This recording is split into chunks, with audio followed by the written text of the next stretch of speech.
mà ra là thế kì sao thằng này thầy lót thở đấy giặc tiền không có xeo sao lại thành người tới lót thở đấy lót thở đấy thằng này hai thằng chúng mày tiền không có tiền.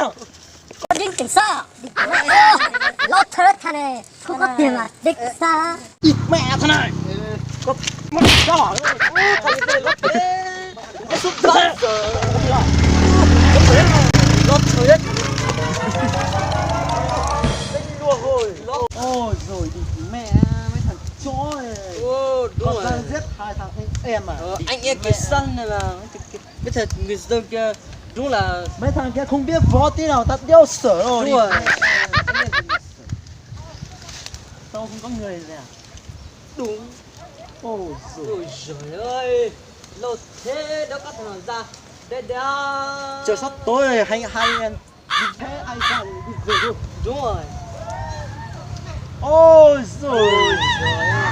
và anh em ôi sao bây giờ người dân được qua hết Ôi rồi. ôi rồi người dân đến này là qua sai đấy có tiền chưa có gì cảnh sát đều không biết Cảnh sát này. ta mới Không ra được. mày tưởng là mày là cảnh sát mày sợ hôm qua tôi đi tôi đi xe đó và tôi có bài không có bạn cho mày ngu thế cho mày không có bạn đi chơi cho mày còn bao nhiêu à mày chơi gì có bạn mày thấy đi bộ có bao rồi